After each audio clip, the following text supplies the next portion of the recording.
Ready? Get her!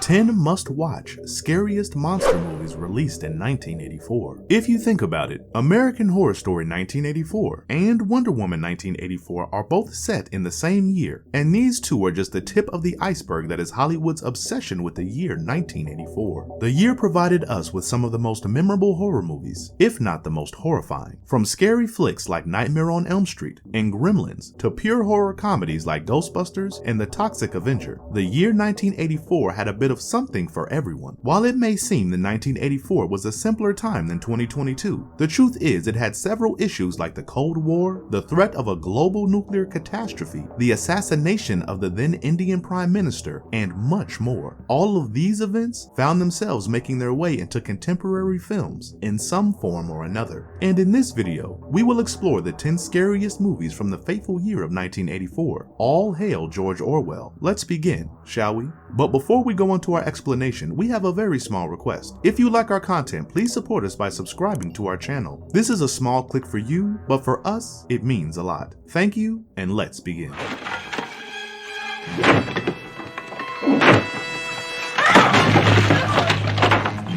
1. Friday the 13th. At the end of the third film of the franchise, Jason was presumably killed by one of the characters. It was supposed to be the last Friday the 13th film, but the popularity and money motivated its producers to give Jason another shot. Naturally, the fourth installment came to life, in which Jason's seemingly dead body is taken to the morgue for an autopsy. However, Jason wakes up from the dead and immediately hacksaws his way through the corner before gutting a poor nurse with her own scalpel. Gruesome stuff, really. And as should be expected from a Friday the 13th film, Jason once again begins his journey towards Crystal Lake, while his teenage victims also head in the same direction for a weekend getaway. The group of teenagers reaches Crystal Lake and meets a girl named Trish and her younger brother Tommy, who play a major role in the film. In fact, Tommy would later become Jason's archenemy and appear in 2 more Friday the 13th films. Anyway, Jason soon begins his slaughterfest, and it's not long before that Jason's violent streak is underscored by the teens. Much like the third installment, even this film, directed by Joseph Zito, was deemed to be Jason's last depiction, and hence it was marketed as the final chapter.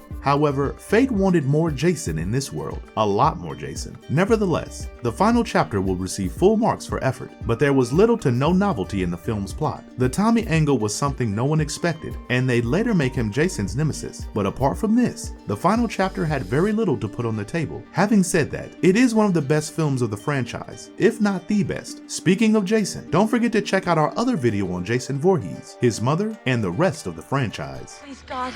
This is God.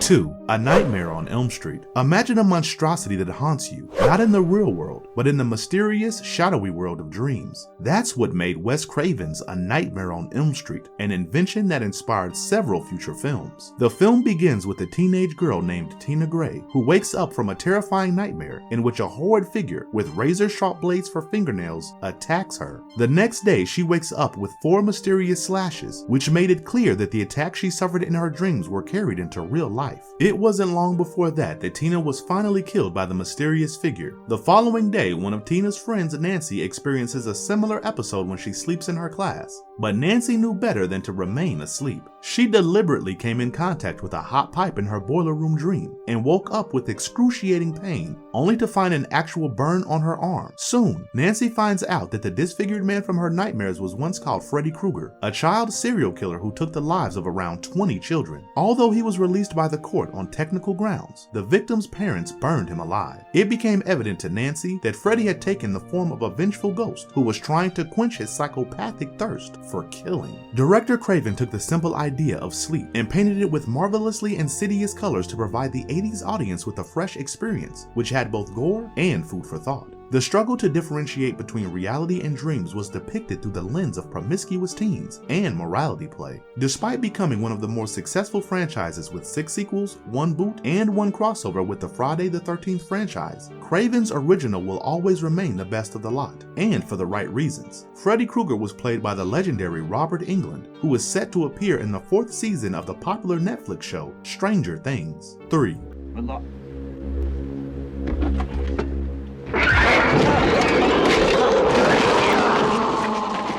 C.H.U.D, The film begins with a woman named Flora Bosch and her dog being attacked by a mysterious creature that emerged from a manhole in the dark and deserted street. It turns out that these creatures were mutated human beings who had come into contact with hazardous nuclear and chemical waste that was being kept in New York's abandoned subway tunnels by the Nuclear Regulatory Commission. It is an independent wing of the government that deals with maintaining public safety and health issues that may arise because of nuclear activities. Despite a clear mandate from the bureaucracy, the NRC kept depositing nuclear waste in the subway tunnels. Eventually, the homeless tunnel dwellers of the city came into contact with the same, and eventually mutated into cannibalistic humanoid creatures. Once the population of the tunnel dwellers dwindled, these cannibalistic monsters started targeting the people on the surface. While the attacks continue, and the NRC attempts to keep the outbreak caused by the contamination hazard urban disposal a secret, a photographer and a cop attempt to uncover the truth behind the mysterious disappearances. Few movies gain success in their opening weekend, while there are others that take years to build a fan base. I mean, John Carpenter's The Thing was bashed left and right and center upon its release, and we all know how the film is rated today. Directed by Douglas Cheek, the film is one of the horror genre's best kept secrets and deserves more love than it receives. Yes, the plot is a bit loose at times, and the acting is cold, but the film manages to stay afloat throughout its runtime because of its creature effects and the more than frequent jump scares. What works best for the film is that it doesn't take itself too seriously and knows that its only goal is to entertain its gore-hungry audience, and well, that's exactly what C.H.U.D does. It won't hurt you.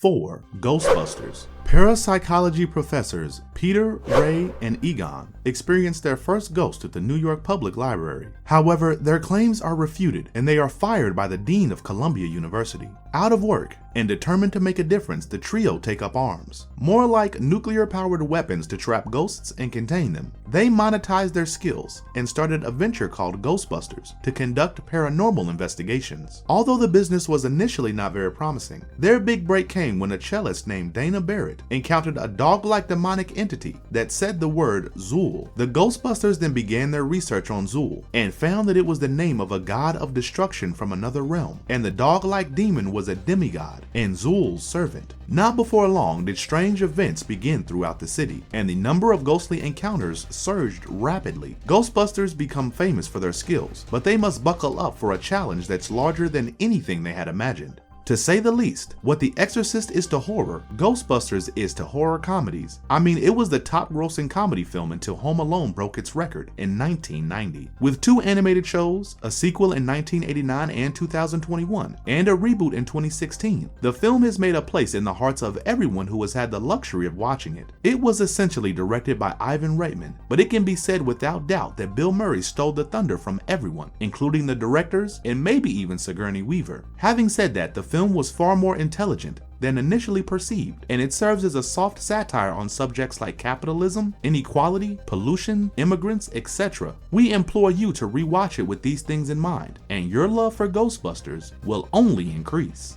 I don't know, Pete.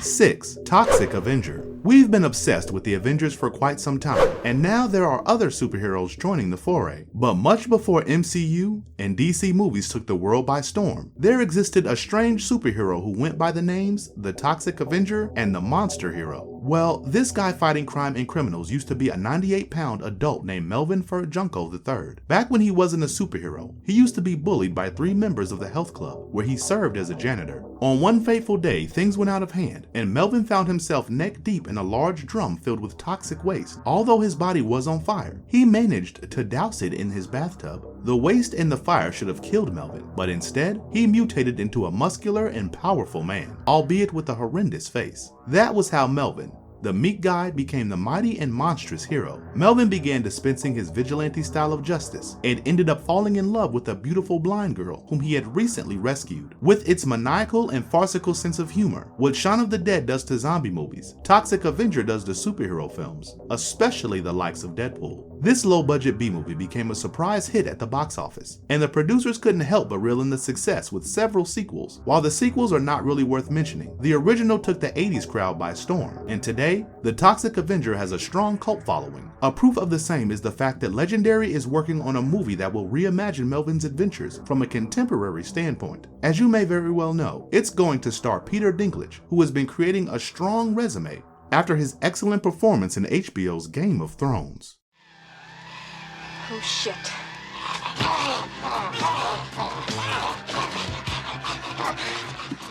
7. Night of the Comet. The film is set on an Earth that's experiencing the repetition of an event that once destroyed dinosaurs. Apparently, Earth is within the tail of a huge comet that's passing by. Although the people in South California are rejoicing and celebrating the rare celestial event, an 18-year-old girl, Reggie, spends the night with her boyfriend in a steel-lined projection booth where they display some aggressive love for each other. Meanwhile, Reggie's younger sister accuses her stepmother of cheating on her father and ends up spending the night in a steel shed in their backyard. The girls wake up the next morning only to find that the entire town has been engulfed in a red hue and clothes lying around in every possible direction. Reggie's boyfriend Larry steps out of the projection booth only to be killed by a zombie. Somehow, Reggie manages to reach her sister, and they both realize that their prospective steel havens saved them from the Reggie manages to reach her sister, Sam, and they both realize that their respective steel havens saved them from the comet's effects, which either reduced people to red dust or turned them into zombies. How often do we come across a film that borrows its elements from films like Boris Sagal's The Omega Man and Romero's Zombies? Night of the Comet is one such film, but despite borrowing tropes from other films, it is an entirely fresh experience. Tom Eberhardt's film is a witty and unpretentious science fiction film, and discarding it as just another end-of-the-world B-movie would probably lead to a criminal charge. The only way to understand the beauty that this film is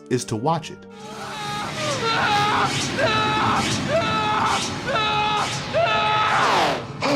Easy now, Alex. 8. Dreamscape. Alex Gardner is a powerful psychic who used to be part of a state-funded research project on psychics. He escaped the research program, only to return several years later and meet his mentor, Dr. Paul Novotny. It turns out that Paul and his colleague Jane have managed to develop a technology that enables psychics to connect their minds with that of other people. But for this, the psychics have to submit themselves to REM sleep. Although Novotny's project was intended to help in the treatment of several mental disorders and nightmares, an evil government agent named Bob Blair hijacked the project and wished to execute the assassination of the President of the United States. Now it was up to Alex, Jane, and Novotny to save the day. And well, the President too. Oh, and yes, Alex invades Jane's dreams so that they can throttle the bed a bit. So Dreamscape is many things. I mean, it's a love story, a science fiction thriller, and also a political conspiracy thriller. And whenever directors and scriptwriters have attempted to put so many things into a 90-minute film, it ends up looking like porridge. However, Dreamscape is a well-made and well-crafted film that works well because of its screenplay and humor. While some may feel that it's just another twisted storyline, Dreamscape holds a special place in the hearts of many. Sci-fi and thriller fans. It's definitely worth a try.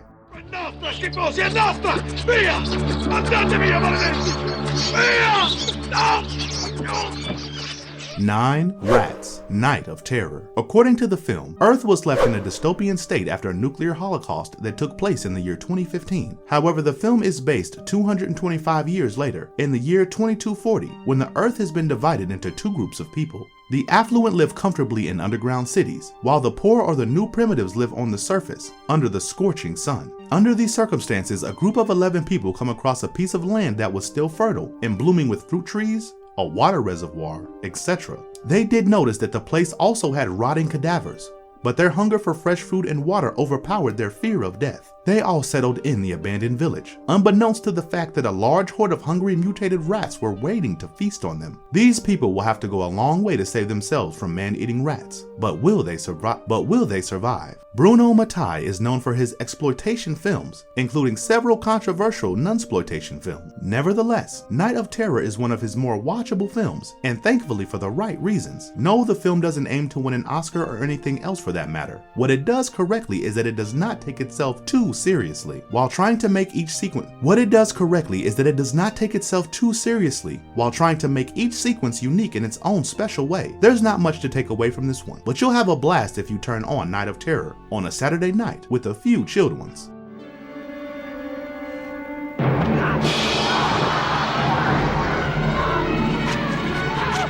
10. Mutant. The vacation of brothers Josh and Mike in the South really takes a dive to the South when they go off-road and end up in a village where residents are either falling sick or disappearing. Not able to leave the village that night, the brothers accept help from Sheriff Will, who provides them with shelter and a bed at breakfast. However, Mike gets dragged under the bed by an unseen force. Josh soon begins searching for his missing brother, but doesn't succeed. During his search, he meets Holly, a school teacher, who offers him help. Josh, Holly, and Sheriff Will soon discover that the residents of the village are mutating into bloodthirsty vampires as a reaction to the toxic waste of a new factory. It is not before long that the entire village becomes a victim of the artificial disease. John Cardo's film is not entirely fresh, not even by the 80s standards. However, it still packs a bit of dark humor, which is the only thing that works in its favor. But on second thought, Mutant is a film that shouldn't be examined for its depth or story. It may be a forced storyline, but then who doesn't like evil corporations and outbreaks of vampirical zombies? Well, that was all in this video. Do let us know which of these you remember and which one you're going to watch at your next leisure. And if you liked our content, don't forget to leave a like and subscribe to us if you haven't already. Have a good one and be safe. Thanks everyone. One